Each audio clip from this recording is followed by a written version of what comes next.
Donc, on utilise le numéro 14 de l'exercice pour vous initier à certaines petites notions d'Excel. Combien ici ont déjà travaillé avec Excel? 3? Ben, c'est bien. Mais je suis sûr que je peux vous en apprendre. Il y a des choses que j'ai appris moi-même depuis l'année passée. Donc, si on prend l'exemple de la numéro 14. À la numéro 14, tu avais juste une liste de comptes. Puis j'ai vu, là, je crois que c'est Janie, elle avait pris, puis elle a tout écrit les comptes, puis elle a tout écrit les numéros à côté. C'est ça que tu as fait, Janie? Excellent.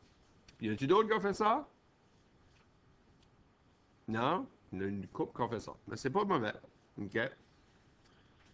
Admettons que j'aurais utilisé Excel pour ça. Donc, moi, ce que j'ai fait, j'ai pris la liste des comptes. Hein, ça, c'est tous les comptes qu'il y avait dans le numéro 14 avec les montants. Puis je me suis gardé une colonne pour les numéros de compte.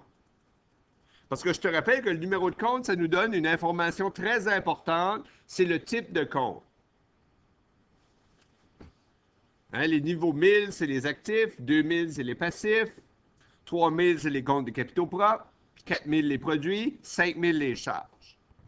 Fait que la première chose qu'on peut faire en utilisant Excel, si je sélectionne les numéros de compte et je viens cliquer ici, trier et filtrer. Et là, ça t'offre le choix, trier du plus petit au plus grand ou du plus grand au plus petit. Ça ne changerait rien dans le cas ici, mais on va dire du plus petit au plus grand. Et là, Excel me pose toujours une question. Microsoft Excel a trouvé des données près de votre sélection. Comme elles ne sont pas sélectionnées, elles ne seront pas triées. Est-ce que tu veux étendre ta sélection ou continuer avec la sélection en cours? Si on choisit étendre la sélection, par exemple, tout ce qui est dans la ligne 1 va rester ensemble. Si on choisit continuer la sélection en cours, ça va juste mettre la colonne A en ordre, puis le reste ne bougera pas. Fait qu'étant donné que dans ce cas ici, on veut garder tout ensemble, hein, on va garder étendre la sélection. Et on va faire trier. Et là, mes comptes sont tous regroupés selon le numéro, donc selon la catégorie. Est-ce que ça va pour ça?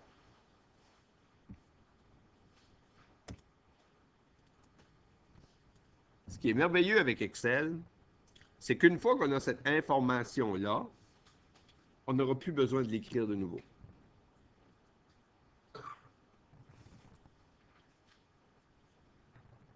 Admettons, je vais faire mon état des résultats. Fait qu'au lieu de prendre et tout écrire mes comptes de nouveau, vu qu'ils sont tous écrits ici, j'ai plus besoin de les écrire. Comment je fais ça? Par exemple, puis ça peut être un compte de données, de chiffres, comme un compte, une cellule avec du texte. Par exemple, je vais aller chercher mon compte produit, je fais égal. Je vais dans la feuille où j'avais les notes compte, puis je vais chercher mon compte de produit. Service rendu. J'ai pas besoin d'écrire de nouveau. Je vais aller chercher le solde du compte. Égal. Je vais chercher le solde que j'ai à côté de service rendu.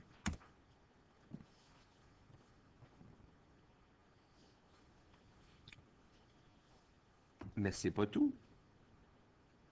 C'est encore plus merveilleux que ça. Vous savez, des charges d'exploitation, il n'y en a pas juste une. Fait que je vais aller chercher le premier compte de charge. Et le premier compte de charge, c'est salaire. Donc, je fais égal, puis je vais le chercher. Puis au lieu de faire des égales à chacune des colonnes, regardez bien ceci, je vais sur la première ligne où j'ai été chercher mon salaire. Et vous voyez que c'est un petit carré qui est plus foncé au coin inférieur droite. Puis ma souris, elle change, là, un plus, là. Je clique droit sur le carré et je tire vers le bas pour aller chercher tous mes comptes. Puis là, je sais que j'ai des zéros, mais c'est parce qu'il n'y a pas de valeur dans les cellules de l'autre page. Fait que ça, je les efface juste. Fait que là, j'ai juste, en un clic, j'ai pu tout aller chercher mes noms de compte. Et je peux faire la même chose avec mes soldes. Égal, je vais chercher dans l'autre page le solde de salaire.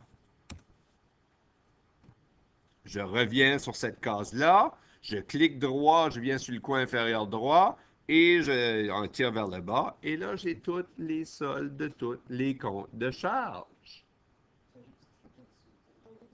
Oui.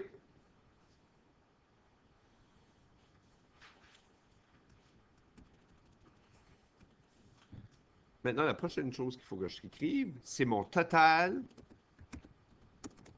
des charges d'exploitation. Ça, il n'est pas écrit l'autre bord, fait que tout ne peut pas être fait tout seul.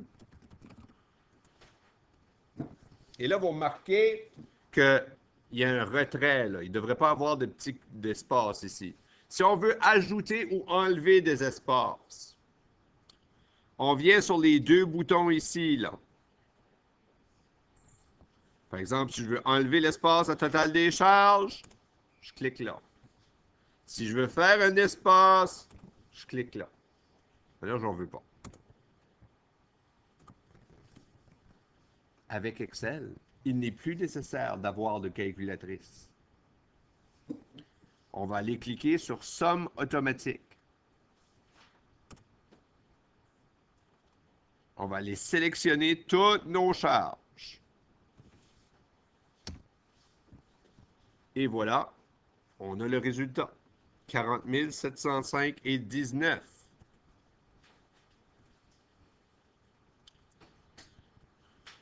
Maintenant, à première vue, juste en regardant comme ça, on sait qu'on a un bénéfice ou on sait qu'on a un bénéfice parce que tes produits sont plus gros que tes charges. Fait que là, on va écrire bénéfice net.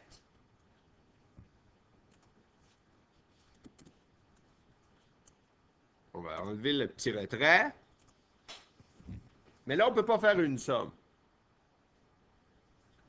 Fait qu'on va écrire notre formule nous autres mêmes. On va écrire égal. Et quand on utilise une formule nous autres mêmes dans Excel, il faut utiliser le numéro de la cellule.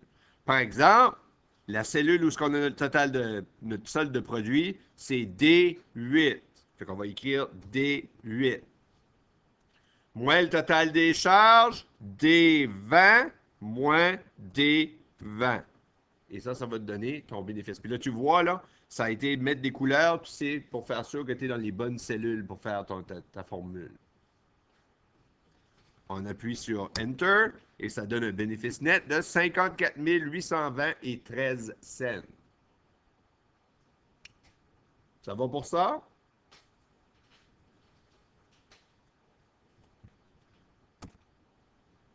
Je fais la même chose avec mon état des capitaux propres. Je vais aller chercher le compte capital, le solde au 1er janvier, qui est ici. Puis là, je vais écrire plus.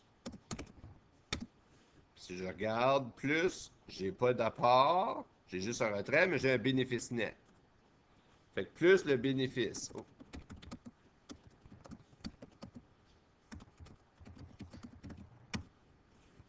Puis là, encore une fois, pas besoin de le calculer ou chercher égal. On va dans l'état des résultats, on va chercher le montant.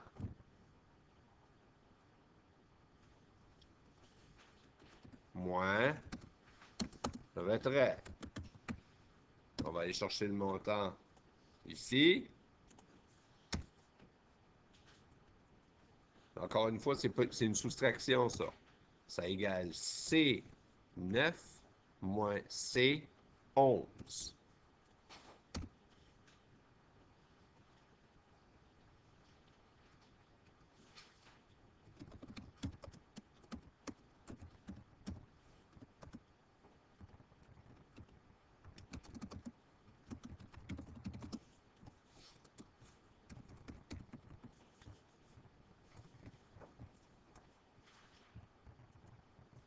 plus. Donc là, je fais mon addition. C'est une somme normale, je n'ai pas besoin d'écrire la formule.